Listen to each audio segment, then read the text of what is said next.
Hey guys, Trey here, PPGFlyr. This morning I woke up and was grinning ear to ear because I knew today was a flyable day and it hasn't been flyable for a while. I think today we're going to do another question and answer type series, FAQ series.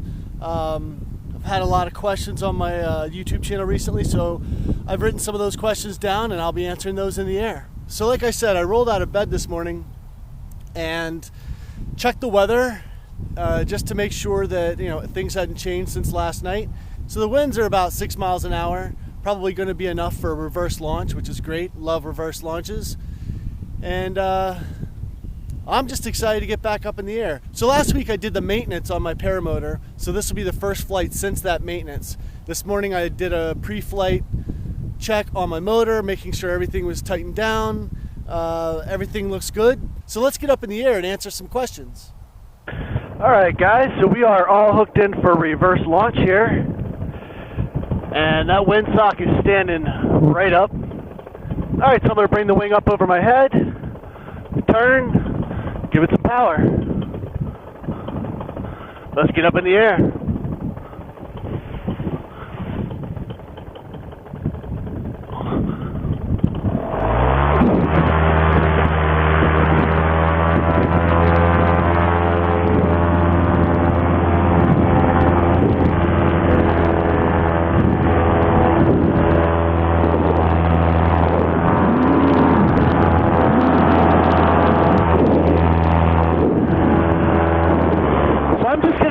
Altitude, maybe get up to about 1,000, 1,200, 1,500 feet, something like that.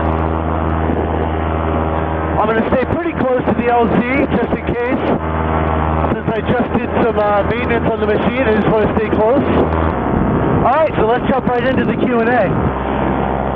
So the first question that I'm going to go to actually goes into the reason why I'm flying right now. So it's about 10:30, 11 o'clock in the morning, and there's a good chance that there could be thermals on a bright sunny day. So John Welch asked me one day, can you explain how and why thermals can be a problem? So I guess he had read, or seen videos about thermals or something, and the fact that they can be a problem. Thermals can be a problem, but they don't have to be a problem. So I went into explaining to him sort of what thermals are, how they come to be. Thermals happen when the sun is heating up the ground and causes the air to warm and then rise. So you have columns of air that are rising, and in response to that,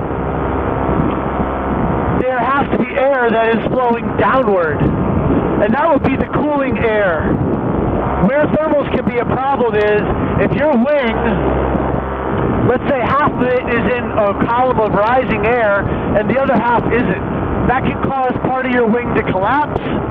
So I guess that's where the danger really lies, is the fact that your wing could partially collapse in a thermal. Now, most wings are meant to reinflate or correct themselves. It is a little bumpy up here, and that's what really thermals can cause, is a lot of a bumpy ride, just not very smooth, etc. All right, let's get to another question.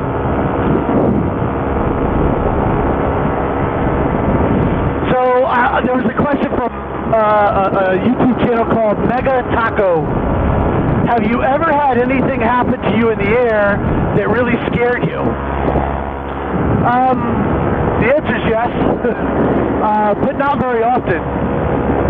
So there was a time when I was very new in the sport and taking off, and I was making a hard left turn to avoid some obstacles in my way, like power lines and a radio tower.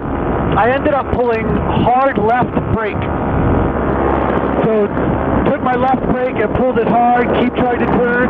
I could feel the wing fighting me turning, and ended up collapsing the left side of my wing. If I was at altitude, I would have dropped but then my wing would have reinflated. However, I was only about 40 feet off the ground, and I fell all the way to the ground. Luckily, I wasn't hurt, but my prop did break, and so I had to replace the prop and one section of my cage string. Alright, so I have another question from John Public.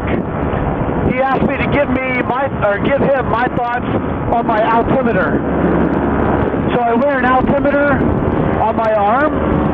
I also wear my iPhone on my leg here. Both of them have altimeters. The one on my arm is called the Ascent Vario. I'll put a link in the description of that.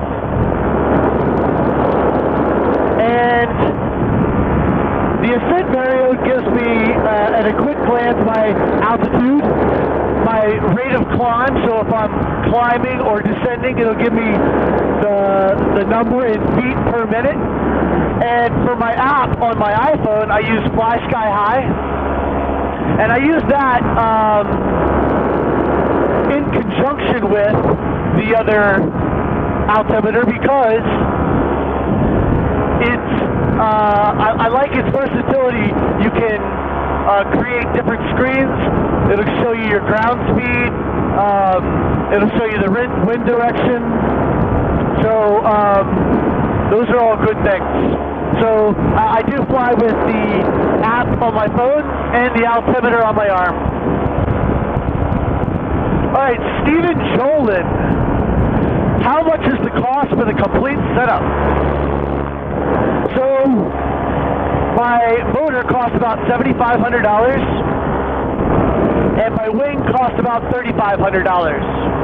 So all in, $11,000. That's for the equipment. My training cost me about $2,000.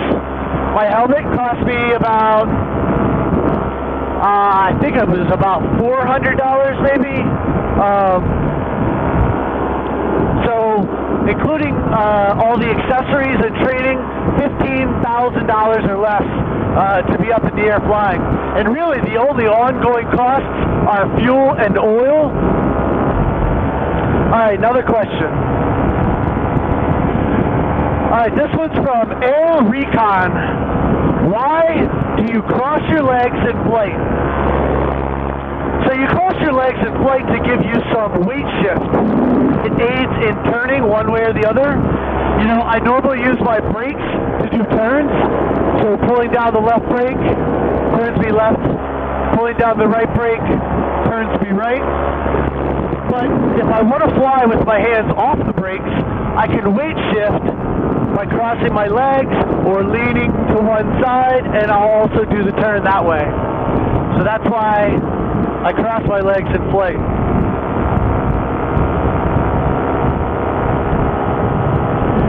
So Robert Williams asks, are you ever apprehensive about going up so high? So I'm going to refer back to my question about have you ever had anything bad happen in the air, and the answer to Robert's question is I'm not really apprehensive about being in the air. I'm at 1,800 feet and I feel comfortable. I'm sitting down in the seat, and while I'm very high in the sky, I have a lot of confidence in my wing, and I know that that can keep me safe. I'd rather be higher in the air. Altitude can be your friend. So the higher up you are, the more time you have to correct a situation if something were to happen. So I had a kid, his name was Jasmine Duncan, and he asked me, would I be able to use a paramotor to fly to my high school? And, you know, I answered him, but really, that's a great question. So the answer is yes, you could definitely use your paramotor to fly to high school. But there's a lot of problems with that. You wouldn't want to do it on a daily basis because weather is a restricting factor in flying. You want to make sure you're flying on safe weather days. Also, where would you keep your paramotor during school? I wouldn't want to just leave my paramotor out. outside in the elements, first of all. I also wouldn't want to bring it into school for fear that somebody else might be tampering with it. I like to keep my paramotor safe, and I wouldn't trust it just around anybody. So, Jasmine, great question, and the answer again is yes, you can fly it to your high school. You'd have to find a field to... Oh, there goes the plane right underneath me. I'm at 2,500 feet. That plane's got to be at 1,000 feet. It went right underneath me. Whew. That'll get your heart pumping. Great question, Jasmine. All right, so I had a couple more questions. One was, where are you from? Where do you fly? So I live in Chester County, southeastern Pennsylvania. Ooh, getting a little chilly. I'm up at 2,600 feet. I'm going to put it down to idle for a couple minutes. So I fly in southeastern Pennsylvania. I also fly over at the beach in Avalon, New Jersey. And I also love going to fly-ins in different places. One of the places I've been is down in Virginia, Campbell Field. It's a grass airfield. A lot of fun there. I've also gone to Massey Aerodrome in Maryland. That's another great place to do fly-ins. Lots of great people. Speaking of fly-ins, it's one of the great things about paragliding is going and hanging out with a bunch of other guys who like to do the same thing you do, and you get to really share experiences.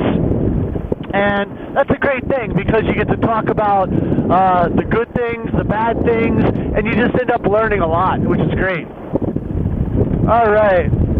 So another question, and I don't have the name on this one, but what is your range? And really the answer to that is probably close to 100 miles, but that would really depend on the weather, the wind direction, which direction I'm traveling in. And my answer for 100 miles is my fuel tank holds almost about 5 gallons of fuel, and I burn about 1 gallon every 75 minutes on average. So that being said, I could be up in the air for about 5 or 6 hours. I could travel about, right now I'm doing 40 miles an hour over the ground, but that's because I'm traveling with the wind. For the first half of this video, I was traveling against the wind and only doing about 19 miles an hour. I could do more than 100 miles, I guess, if I was traveling with the wind the whole way. Speaking of distance and what's your range, I would love to get together with other paragliders or paramotorists and plan a trip this spring when it gets a little warmer and see if we can't do a long cross-country flight. I would love to do a 100-mile flight and get that on video and maybe do it with some other guys. That would be great. So if anyone's interested in taking part in a long cross-country flight, hit me up. I don't have any plans on where we take off from. It would probably happen at a fly-in somewhere, but I think it'll be a lot of fun. So if you're on the East Coast and would be interested in doing that sometime, let's put a plan together. So I hope you guys enjoyed this Q&A session. I enjoy making the videos, and I hope you guys like watching them. If you do like the content, hit that like button, hit that subscribe button. Could always use some more subscribers. I am approaching 1,000 subscribers, which, isn't a lot in the grand scheme of things. Tucker Gott just crossed 50,000 about a month ago. I can only aspire to have that many subscribers. That's great. Windsock looks good. Go ahead and kill that motor. Little flare.